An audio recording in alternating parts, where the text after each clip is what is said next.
Assalamualaikum warahmatullahi wabarakatuh.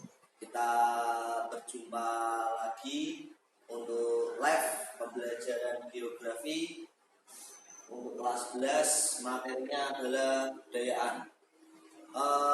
Kemarin kita sudah membahas tentang faktor yang menyebabkan Indonesia memiliki keragaman budaya. Nah, sekarang yang akan saya bahas selanjutnya adalah sebenarnya paham apa sih yang menyebabkan masyarakat Indonesia itu memiliki kebudayaan yang berbeda. Oke, kita langsung lanjut ke materi selanjutnya.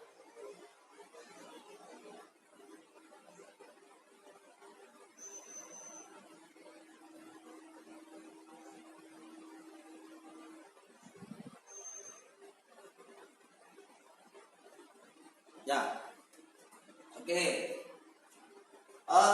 Kali ini kita akan membahas tentang paham determinis, ya. Paham determinis oleh Ellsworth Huntington. Nah, dia adalah seorang geograf dari Amerika. Paham ini mengungkapkan bahwa alam yang membentuk kebudayaan manusia. Poinnya adalah pada alam dan manusia. Apa sih maksud dari alam kok bisa membentuk kebudayaan manusia? Contohnya adalah iklim. Ya, iklim. Iklim di Indonesia, iklim di dunia itu bervariasi dari tropis, subtropis, dan sampai iklim kutub.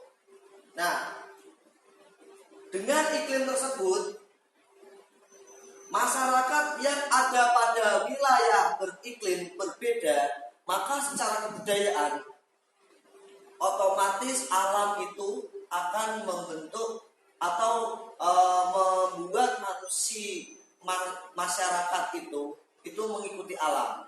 Ya, jadi untuk determinis itu lebih kepada alam itu yang membentuk kebudayaan manusia. Contoh, ini ada di suku Eskimo, ya, di daerah kutub. Di daerah kutub dengan suhu yang dingin, masyarakat berpakaian seperti ini.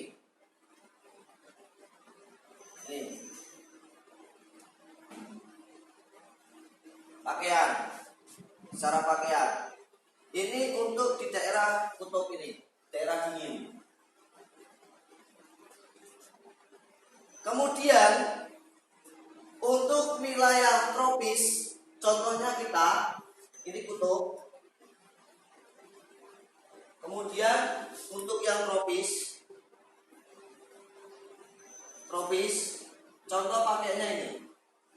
Ini pakaian dari masyarakat yang tinggal di daerah tropis. Ya. Jadi intinya dari paham determinis adalah alam yang membentuk kebudayaan manusia. Oke, selanjutnya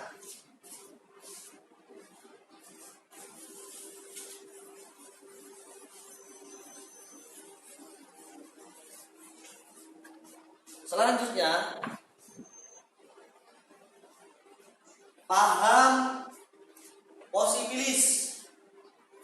Ya, paham posibilis oleh Paul Vidal de la Planche. Bahwa paham ini mengungkapkan bahwa manusia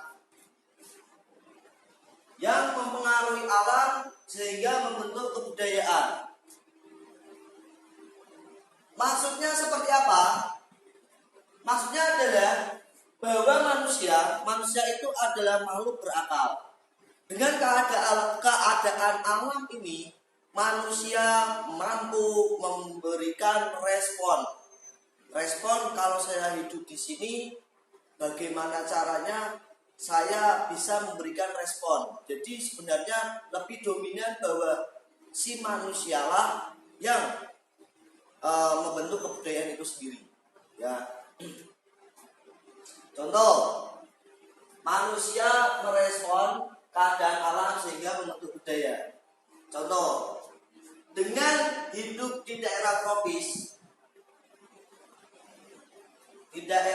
tropis,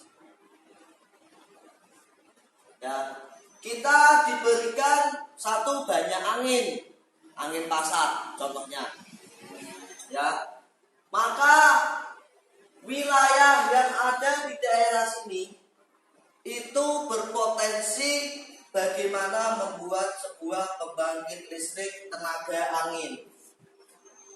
Pembangkit listrik tenaga angin PLTA.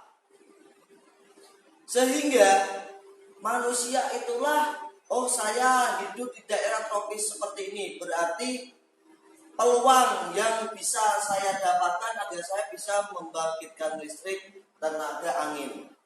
Oke.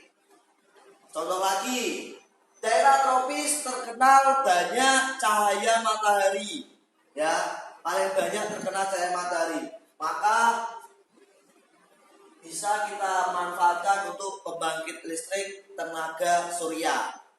Jadi iklim tropis dimanfaatkan pembangkit listrik tenaga angin dan panas matahari, ya.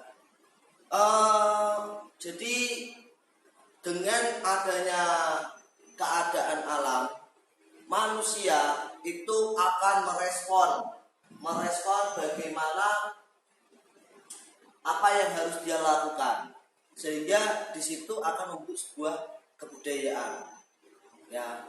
Nah, sekarang kita coba latihan soal.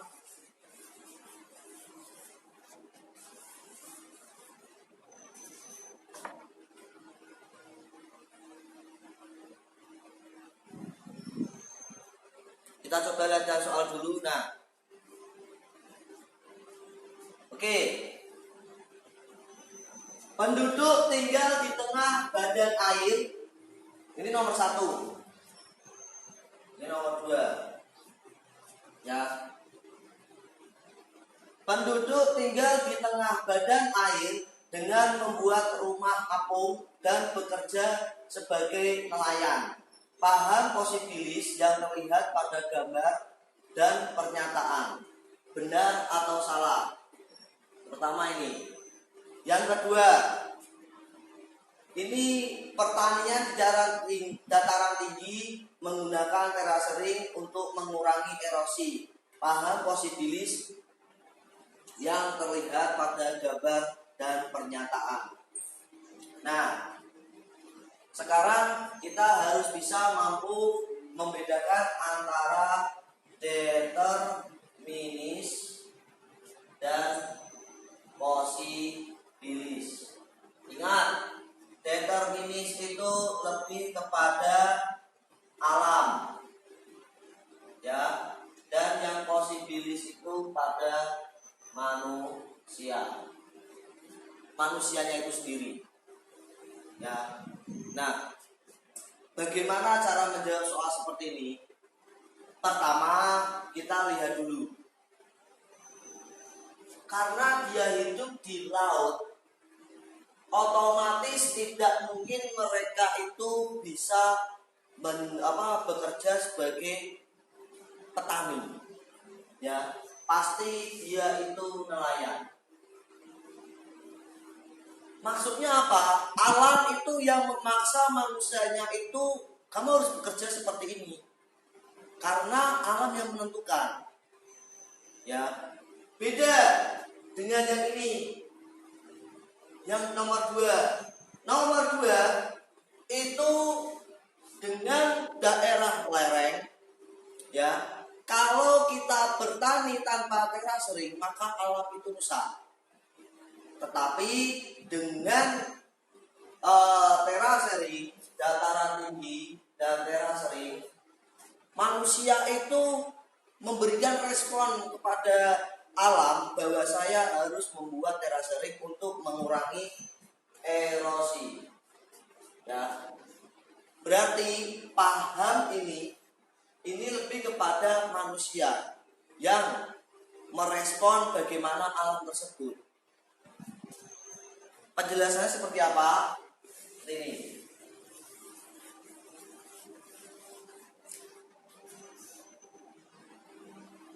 Nah, jawabannya B. Salah. Paham determinis karena alam mempengaruhi kebudayaan manusia dengan hidup di laut, pastinya pekerjaan nelayan dan tempat tinggal di rumah apung. Ya. Yang selanjutnya, yang nomor 2, jawabannya A benar. Paham yang terlihat adalah posibilis karena keadaan alam tersebut manusia membuat terasering pada pertanian agar alam menjadi terjaga. Ini adalah paham posibilis dan determinis, salah satu contoh. Jadi gini, nanti untuk pembelajaran asesmen kompetensi minimum, nanti kalian tidak hanya soal itu multiple choice, tetapi ada kadang soal itu true and false. Ya, ini. Oke, terus contoh lagi. Contoh, saya berikan contoh.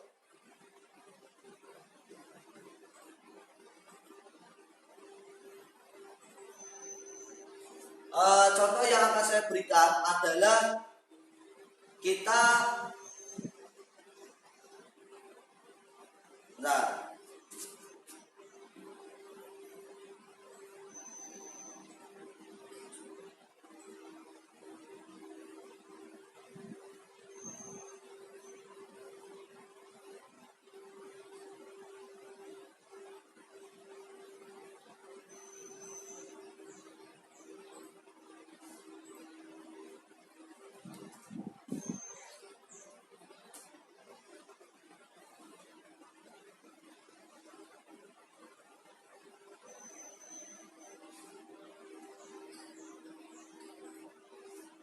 ya, ini adalah Gunung Merapi.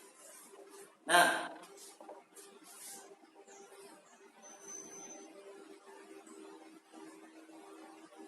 masyarakat tersebut membentuk budaya. Jadi begini, penduduk yang tinggal di daerah berlereng atau di dataran tinggi,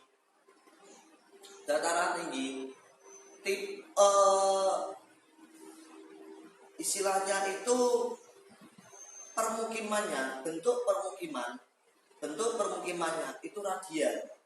Radial itu seperti ini.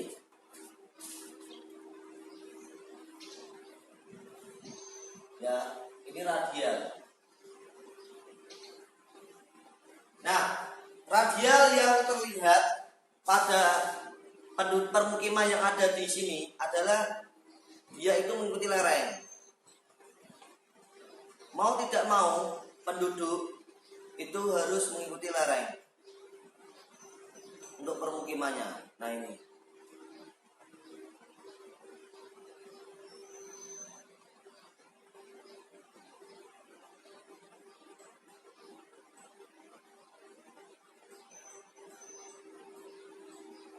Ya. Nah, ini permukimannya. Oke, ini permukiman juga. Ini permukimannya. Jadi, permukiman yang ada di lereng gunung itu berbentuk radial, mengikuti lereng. Nah,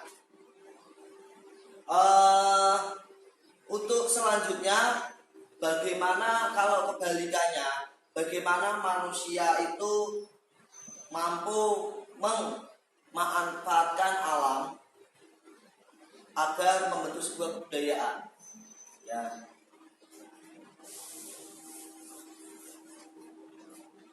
Contoh. Nah, ini.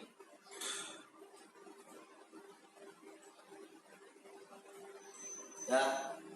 Keadaan alam seperti ini kita bisa melihat bahwa ini adalah sebuah lereng. Karena ini memiliki bayangan. Ya, ciri citra. Nah, bahwa wilayah ini itu jika kita sangkut kaitkan dengan paham posibilis bahwa manusia itu merespon, karena di dekat gunung api dia itu banyak material pasir batu, maka penduduk bekerja sebagai penambang. Ya. Jadi memanfaatkan alam, merespons sebuah alam yang dilakukan oleh manusia, membentuk kebudayaan. Oke.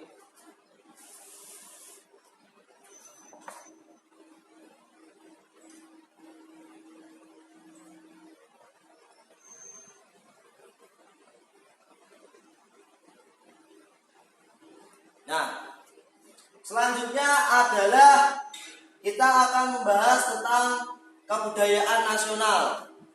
Kebudayaan nasional menurut Undang-Undang Nomor 5 Tahun 2017 tentang Pemajuan Kebudayaan adalah keseluruhan proses dan hasil interaksi antar kebudayaan yang hidup dan berkembang di Indonesia. Jadi semua budaya yang ada di Indonesia itu dinamakan kebudayaan nasional, teman-teman. Jadi kebudayaan nasional itu adalah semua yang ada di Indonesia, baik dia proses ataupun sudah hasil, itu masuk dalam kebudayaan nasional. Ya, kebudayaan nasional yaitu keseluruhan proses dan hasil interaksi antara kebudayaan yang hidup dan berkembang di Indonesia. Nah, bagaimana faktor kebudayaan nasional?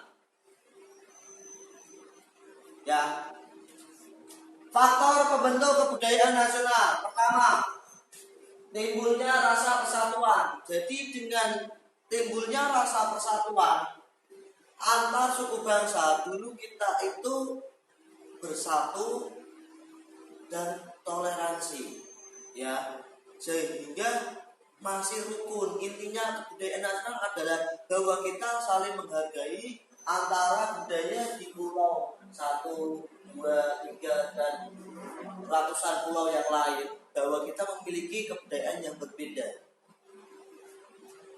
Itu pertama, timbulnya rasa persatuan. Yang kedua, persebaran masyarakat karena faktor geografis. Jadi Indonesia yang terkenal sebagai negara maritim, negara kepulauan, itu pastinya memiliki kebudayaan yang berbeda karena terpisah pada pulau yang berbeda.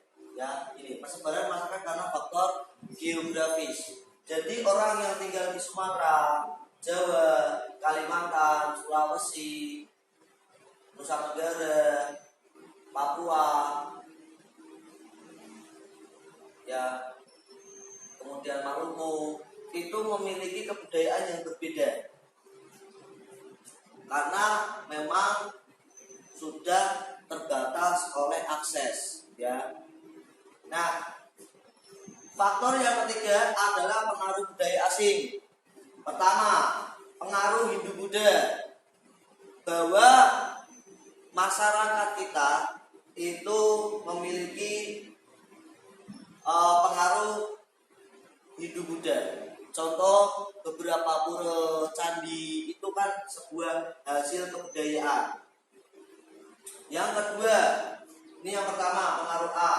Yang B itu adalah pengaruh Islam, bahwa zaman dahulu dengan persebaran orang-orang Islam itu datang sebagai pedagang, sehingga masyarakat kita terpengaruh oleh kebudayaan Islam, cara berpakaian, cara berperilaku, ya, kepercayaan itu.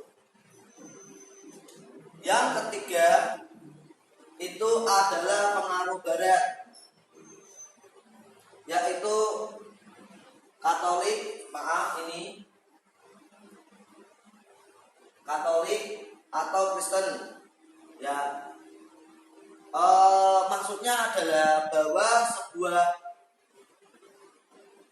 kebudayaan yang ada di Indonesia itu terpengaruh oleh budaya asing, ya, budaya asing yang masuk ke Indonesia.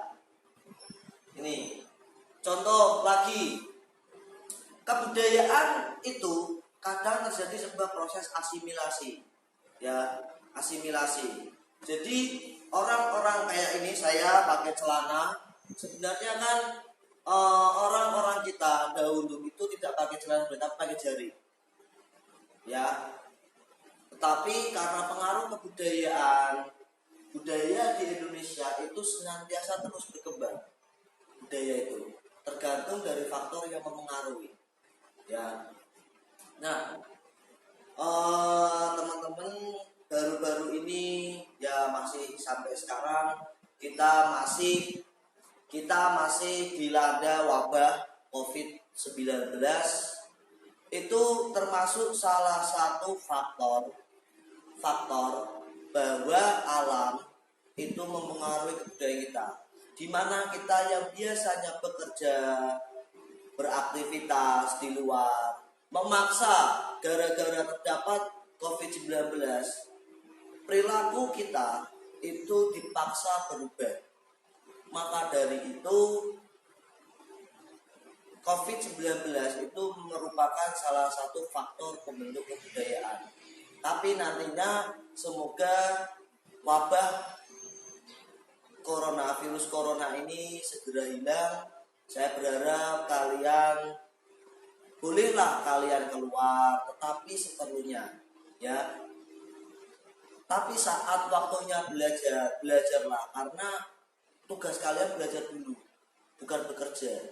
Ya teman-teman, saya berharap jika merasa materi yang saya sampaikan bermanfaat, silakan. Yang mau tanya boleh DM, yang mau WA, nomor saya ada di profil. Ya. Kemudian nanti hasil video ini akan saya upload di YouTube-nya Geo Happy. Silakan ya. Jika kalian berkenan, boleh kalian subscribe channel saya. Untuk pertemuan hari ini saya cukupi sekian. Ingat, untuk kelas 12 karena UN sudah dihapus, maka materi yang akan sajikan adalah SBMPTN. Ya, SBMPTN. Mungkin itu saja dari saya. Terima kasih. Wassalamualaikum warahmatullahi wabarakatuh.